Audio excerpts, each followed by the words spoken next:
बिस्मिल्लाहिर्रहमानिर्रहीम। अस्सलाम वालेकुम नाज़रीन, मैं अहमद फ़वाद हूँ और आप मेरा यूट्यूब चैनल देख रहे हैं। अहम ख़बरों, तजज़िये और तबसरे के साथ आज की व्लॉग में आपकी खिदमत में हाजिर हुआ हूँ। 3-4 बड़ी इंपॉर्टेंट और अहम ख़बरें हैं जो आपके साथ मैंने शेयर करनी है।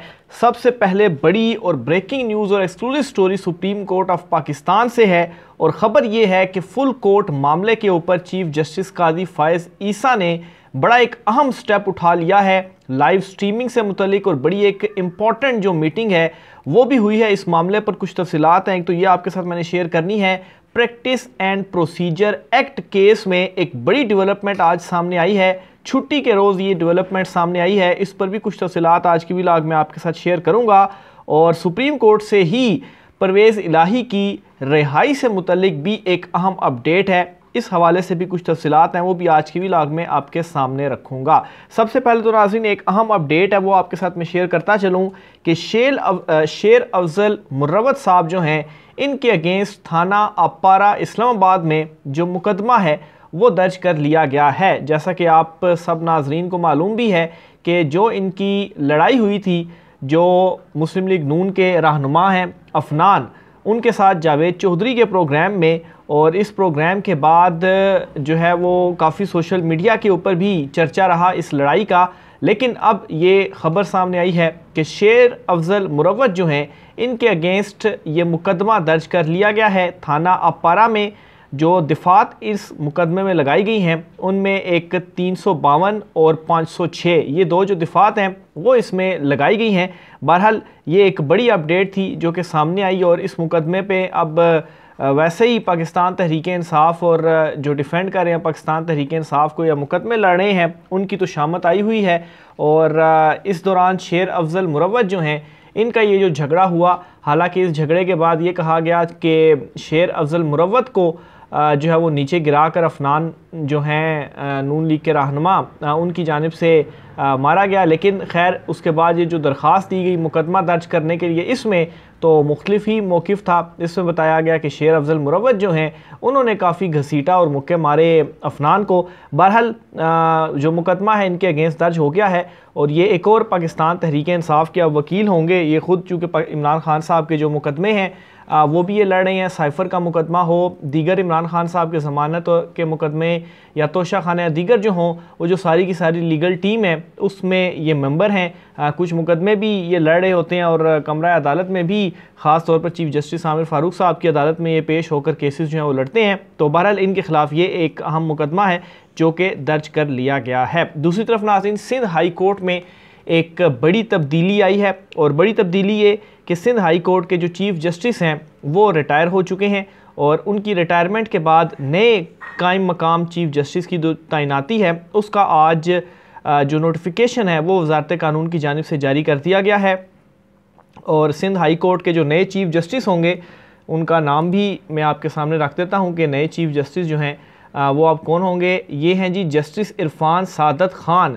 ये सिंध हाई कोर्ट के नए कायम मकाम चीफ जस्टिस जो हैं वो इनको तैनात कर दिया गया है। बहरहाल जब रिटायरमेंट हुई जो साबिक चीफ जस्टिस अब हो गए हैं, तो उनकी रिटायरमेंट के ऊपर जो मौजूदा चीफ जस्टिस हैं सिंध हाई कोर्ट के जस्टिस अहमद अली एम शेख, ये 2 अक्टूबर को जो है वो रिटायर होंगे। 2 अक्टूबर को, यानी कि आज 30 सितंबर है, तो 2 रोज़ ही हैं इनके, 2 दिनों बाद ये रिटायर हो जाएंगे। और कायम मकाम चीफ जस्टिस का आज ही नोटिफिकेशन हो चुका है और मंगल वाले दिन से ये जो है वो कायम मकाम चीफ जस्टिस होंगे सिंध हाई कोर्ट के। तो बहरहाल ये 2 अहम तरीन अपडेट्स थी, मैंने आपके साथ ये शेयर करता चलूँ। सुप्रीम कोर्ट ऑफ पाकिस्तान से जो बड़ी ख़बरें हैं वो ये हैं कि practice and procedure act case जो है इसमें आज एक और अहम दरख्वास्त दायर हुई है और इस दरख्वास्त में ये कहा गया है कि प्रैक्टिस एंड प्रोसीजर एक्ट को कालादम करार दिया जाए। ये इस्तदा की गई है और अपना इसमें जो मौक़िफ़ है वो भी अपनाया गया है। इस पर भी चीज़ें आपके साथ मैं शेयर करता चलूँ। तो हुआ कुछ यूँ है जी कि supreme court practice and procedure act के ख़िलाफ़ नई जो दरख्वास्त है वो सुप्रीम कोर्ट ऑफ पाकिस्तान में दायर हो चुकी है। सुप्रीम कोर्ट से आइनी दरख्वास्त में प्रैक्टिस एंड प्रोसीजर एक्ट कालादम करार देने की इस्तदा की गई है। दरख्वास्त जो है वो एक आम शहरी की जानिब से दायर की गई है। प्रैक्टिस एंड प्रोसीजर एक्ट गैर आइनी, गैर कानूनी है, एक बुनियादी एक्ट बुनियादी हकूक़ के आर्टिकल्स के मुनाफी है। सुप्रीम कोर्ट दरख्वास्त मंजूर और कानून को कालादम करार दे। ये दरख्वास्त में जो इस्तदा है वो की गई है। बहरहाल काफ़ी सारी दरखास्तें अब आ चुकी हैं और मेरी पर्सनल जो ऑब्जर्वेशन है, मेरे ख्याल से प्रैक्टिस एंड प्रोसीजर एक्ट जो है वो शायद उड़ा दें चीफ जस्टिस कादी फ़ायज़ ईसा साहब, और ये बड़ा हैरानकुन भी होगा बहुत सारे लोगों के लिए और बड़ा सरप्राइजिंग भी होगा। लेकिन लग इसी तरीके से रहा है कि अभी तक की जो प्रोसीडिंग हुई है उससे तो खैर चीफ जस्टिस कादी फ़ायज़ ईसा की जानिब से जो रिमार्क्स सामने आए हैं उससे तो यही तासुर मिला है कि ये जो एक्ट है वो शायद चीफ जस्टिस साहब जो है वो इसको एक्सेप्ट कर लें और जो खुद नोटिस लेने का और बेंच बनाने का जो इख्तियार है वो 3 रुकनी जो कमेटी होगी और उसमें जो मेंबर्स होंगे, टॉप 3 जो जजेस होंगे सुप्रीम कोर्ट ऑफ पाकिस्तान के, वो उसमें जो खुद नोटिस और बेंच बनाने का इख्तियार उनके पास होगा। लेकिन जितनी ये दरखास्तें सामने आ गई हैं और इन तमाम चीज़ों से ऐसा ही लग रहा है कि ये जो एक्ट है इसको कालादम करार दे दिया जाएगा। बहरहाल देखें, इसमें सुप्रीम कोर्ट ऑफ पाकिस्तान जो है वो समाअत करने जा रही है 3 अक्टूबर को, और 3 अक्टूबर के हवाले से एक और भी अपडेट है कि जो लाइव स्ट्रीमिंग के हवाले से कोशिशें की जा रही हैं इस वक्त भी, और पहली जो प्रोसीडिंग थी सुप्रीम कोर्ट ऑफ पाकिस्तान की, ये जो फुल कोर्ट की हुई है, ये भी लाइव स्ट्रीम दिखाई गई। बहरहाल 3 अक्टूबर को भी इम्कान तो यही है कि दोबारा से लाइव स्ट्रीमिंग होगी सुप्रीम कोर्ट ऑफ पाकिस्तान में, और ये जो फुल कोर्ट बैठेगा ये एक मरतबा फिर से लाइव जो है वो दिखाएगा सारी की सारी प्रोसीडिंग। इस हवाले से जो सुप्रीम कोर्ट की आईटी है उन्होंने पीर वाले दिन, अभी सोर्सेज ये बता रहे हैं कि पीर वाले दिन जो आईटी है उसने ब्रीफिंग सारी देनी है कि किस तरीके से वो दिखा पाएंगे, और फिर उसके बाद ये फाइनल डिसीजन लिया जाएगा कि 3 अक्टूबर को लाइव स्ट्रीमिंग दिखानी है या लाइव स्ट्रीमिंग नहीं दिखानी। तो अभी तक यही डिसीजन है। कमेटी भी चूँकि इस हवाले से बनी हुई है और कोशिश भी यही है कि बेंच नंबर 1 जो होगा वहाँ से बराह रास्त जो नशरियात हैं वो दिखाई जाएं, और इस पर जो वर्किंग है इस वक्त की जा रही है, क्योंकि पहले रोज़ भी जब लाइव स्ट्रीम दिखाया गया था तो वो पीटीवी की जानिब से ही उसमें जो है वो उनकी टीम आई थी और उन्होंने ये सारे इंतज़ामात वगैरह किए थे। लेकिन अब ऐसा तो नहीं हो सकता कि पीटीवी बिल्कुल अपनी टीम मुसलसल वहाँ पर खड़ी रखे। तो उसमें यह है कि आईटी जो अपनी है सुप्रीम कोर्ट ऑफ पाकिस्तान की, उन्होंने इसमें जो चीज़ें हैं वो सारी मैनेज करनी है। तो इस वजह से पीर को ब्रीफिंग देंगे कि उनकी कितनी तैयारी वगैरह है, और फिर ख़ास तौर पर जो तजावीज़ वगैरह हैं कि बेंच 1 की ख़ास तौर पर जो कार्रवाई है वो कैसे बराह रास्त दिखाई जा सकती है।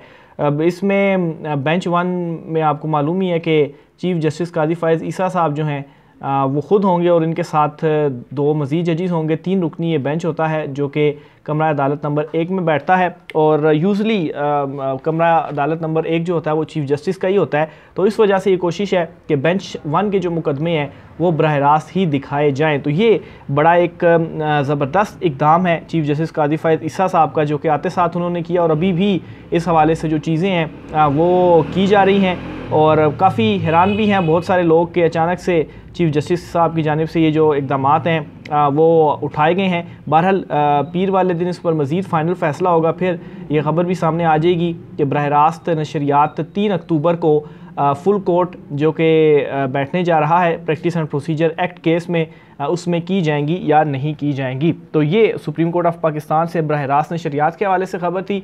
इसके अलावा 2 मज़ीद ख़बरें हैं सुप्रीम कोर्ट से, और एक ख़बर तो है परवेज़ इलाही की रियासत के रिहाई के हवाले से।